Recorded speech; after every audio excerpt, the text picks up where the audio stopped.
Does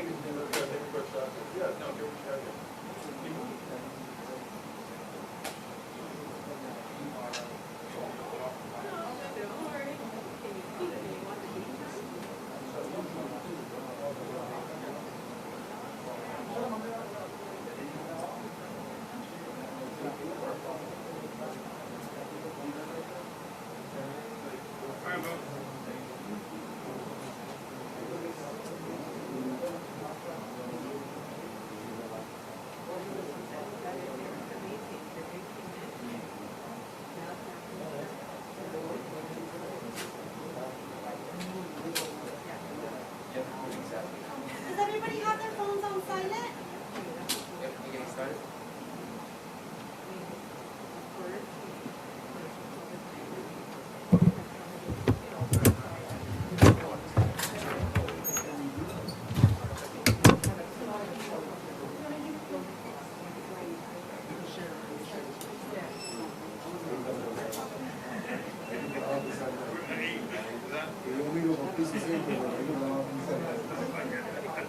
Thank you. I love it.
Not waiting for me anymore.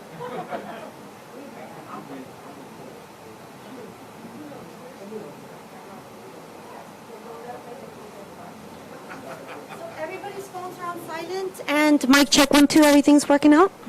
Thank you. We'll do it again. Mic check 1 2. Thank you so much for joining us here today. We shall begin shortly. Here we go. In 3 2 1. Thank you.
Everyone silence your phones.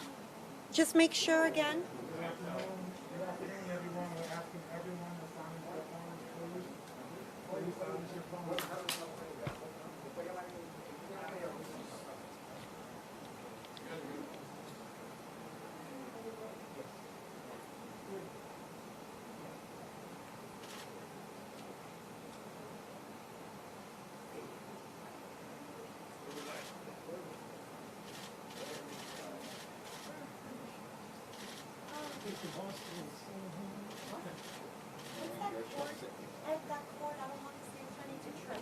Make sure your phones are off. Not gonna be able to do that. No, we just wanted to wait for that. Thanks, I didn't want to be late, so I appreciate you changing the time. Congratulations. Okay.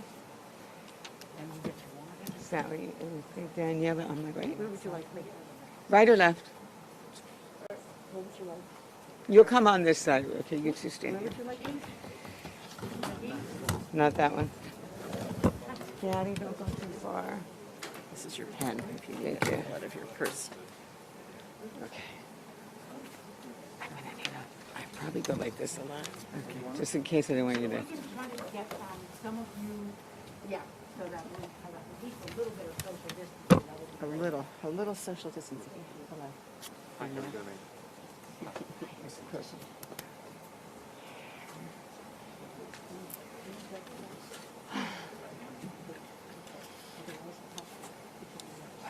I really appreciate everybody trying to be social distance. I apologize, but it's very important to our public and also to the people in our office that we really try to protect them and the public that we serve that come in and out of this building. So I thank you and appreciate all your efforts today. So on June 24th, 2021, our Miami-Dade community was shaken to its very core by the historic collapse of the 12-story Chaplin Tower South Condominium. For most of us and for most of America, this unbelievable tragedy tore at our very hearts. The loss of 98 lives was and is still painfully tragic. But for a group of alleged identity thieves, it was a time to make some money. And that is the subject of today.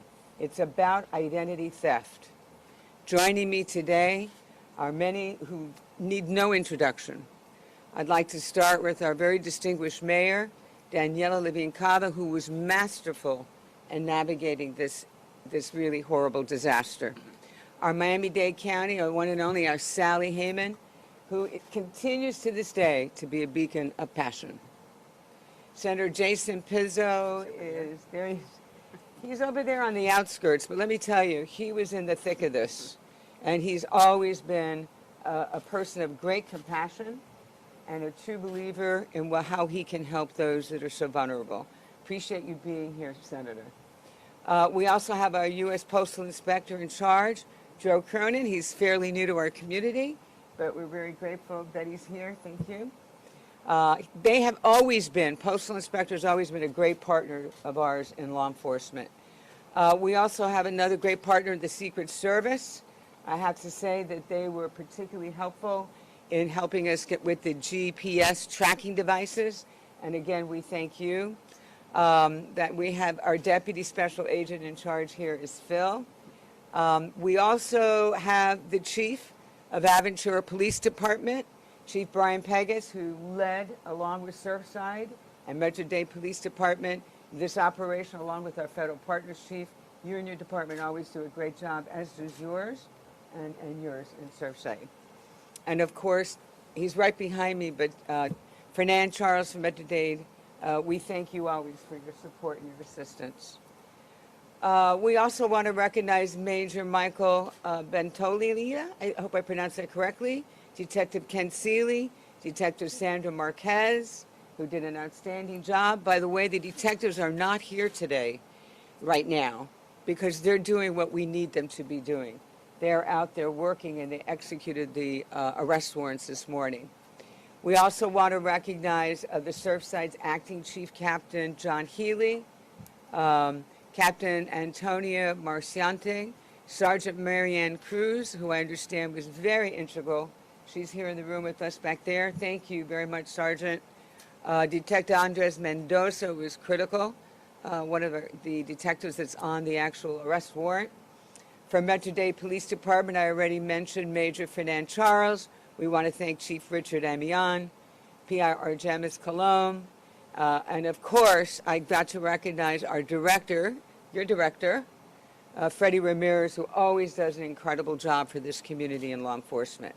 And last but not least, not that I saved the best for last, but I really want to recognize two of our prosecutors because they did an outstanding job. And that is Chief Stuart Hedrick is here. He is the head of our cybercrimes unit. And if I tell you how hard he works every day and night, because everything today with subpoenas and warrants involves technology. And so he is always our go-to guy for the whole office. Thank you, Stuart, so much. And then Stacy Cleveland, who is just one of the smartest lawyers I know. And she's done an absolute outstanding job on this very complicated white-collar crime case. Thank you, Stacy. And I just realized I forgot, and but maybe I really did save the last for best. Our U.S. Marshal, Gaddy, continues to be everybody's partner. This is him right here. He's the shorter one we put in the back. Sorry about that, Gaddy. So having introduced this great team, what I'd like to do now is talk about why we're here today. We discussed that cyber grave robbers did move very quickly after the collapse to grab what they could, while families and friends were in absolute emotional turmoil. Their motto could have been, "Your loss is our gain." Now, let me also say this investigation is ongoing. So today what we are providing are only some examples of the various transactions from the arrest warrant, the affidavits, which is available to each and every one of you. We will try to ship it out to you later. They were just unsealed by the court. There are many other transactions that are contained in those arrest affidavits, and as I said, they will be available to you. But as of today, we are aware of 7 victims who were impacted. 5 were deceased, and 2 were, fortunately, are alive and well today. We in law enforcement moved very quickly because we wanted to stop these thefts from continuing on a daily basis. So as to questions that you all may have regarding other additional victims, we can't answer that today. It's all speculative. This investigation is ongoing, and we try to keep you tuned as we go forward. So, in the beginning, the actions of the identity thefts were first recognized by a sister of one of the deceased victims on or about July 9th of 2021. Think about that. That's only 16 days after the building's collapse. The sister notified the Surfside Police Department, and since that collapse, that she had noticed that her mailing address was changed with some of her financial institution information, that replacement credit cards were requested to be mailed to a new address, that there were multiple unauthorized wire transfers that were initiated from the deceased account to other accounts, that a number of purchases were made where fraudulent purchases were put on these other cards, such as on July 8th for Medusa sandals at $374.50 at the Nordstrom in Aventura. The Aventura's police department investigation was able to capture, with the assistance of the security of the mall on their closed security TV, a female in her car, which was a Mercedes, that left this merchandise. The tag was registered to one of the thieves. Additionally, Barclays Bank had contact with Aventura Police Department that on July 6, 2021, a female called, claiming to be the deceased and asking to send a replacement card to the same address where that car I just told you about was traced to. The deceased victim's husband, by the way, was also a victim of identity theft. Additionally, this joint criminal investigation determined that the apartment that was used was and has been vacant and unoccupied. It is also alleged that it was being used as a drop-box location for these offenders whose real addresses were in completely different locations. So what we have now is we have a variety of clips for you to see. And we're going to start, George, with an edited excerpt of a phone call where the caller claims that she was a victim of the Surfside condominium collapse. Would you please play that, George? Customer security, my name is Jerry. How may I- Can you turn it up, George?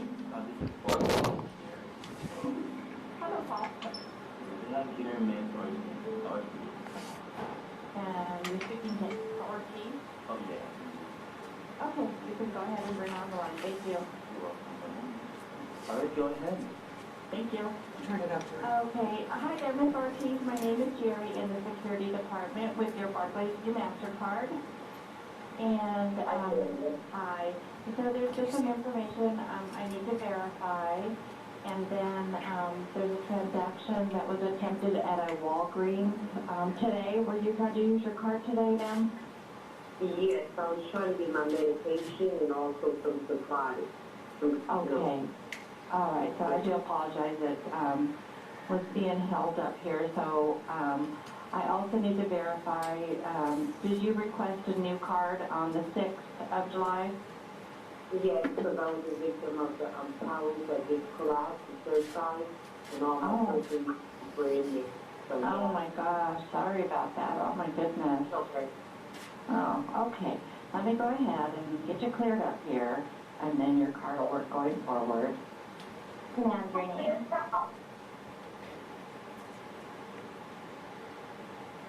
I think that's it for that clip. Just real quickly, I don't know if you noticed in parentheses at the bottom of the responses was the word Medina. That's going to end up being one of our key targets. You'll see later as we announce what the charges are and who was arrested. So in order to get these replacement cards, and quickly as possible so she could use it, she immediately had the card shipped express mail to an alternate address. And so also you will see this at that time.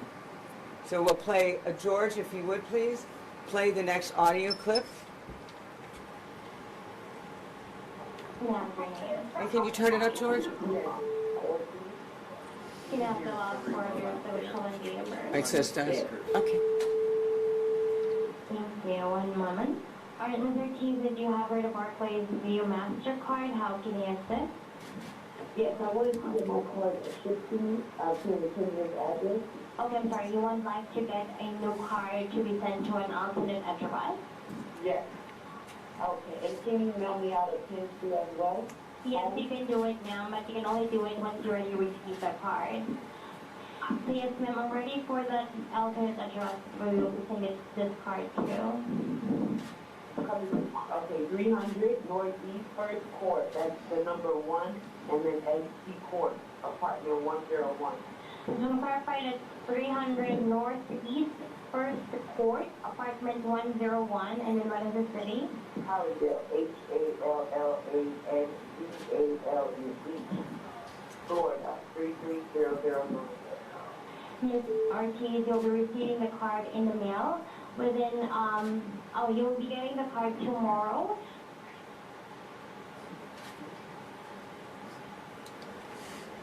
So you heard that was the call overnight to get the new card and have it sent to 3001 Northeast First Court address. That's the one in Hallandale. By the way, that's the same address we told you about a few minutes ago. Now we want to try another clip for you. I'm sorry. We did that. We did that one. I apologize.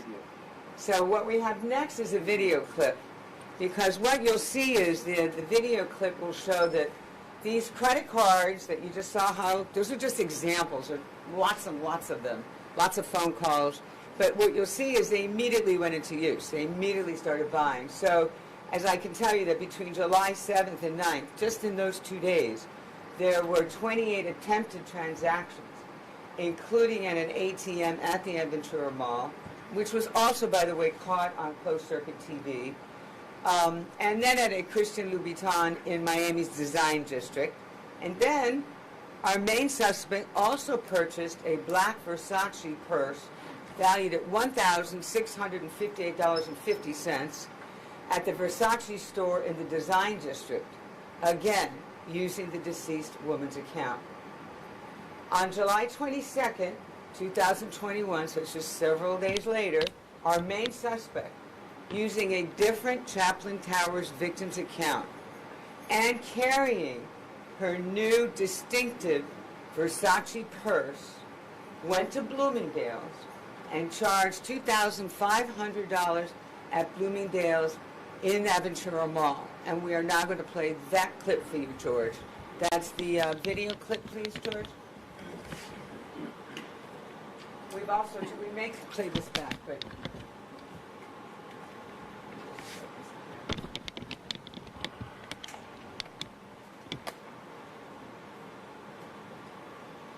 Okay.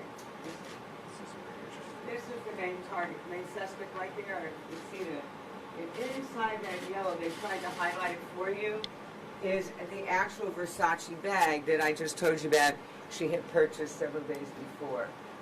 You can continue, George. Thank you.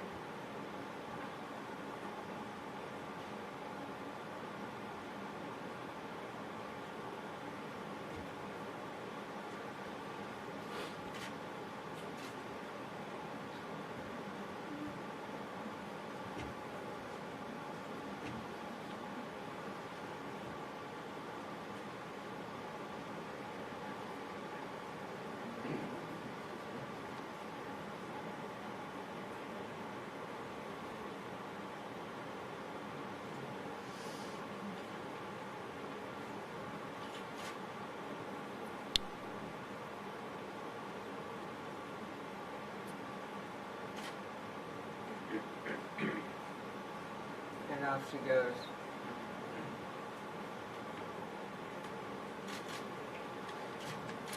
So, based on the excellent police and prosecutors' work with our federal partners, we are announcing the arrest of Betsy Alejandro Cache Medina. Yes, thank you, Ed.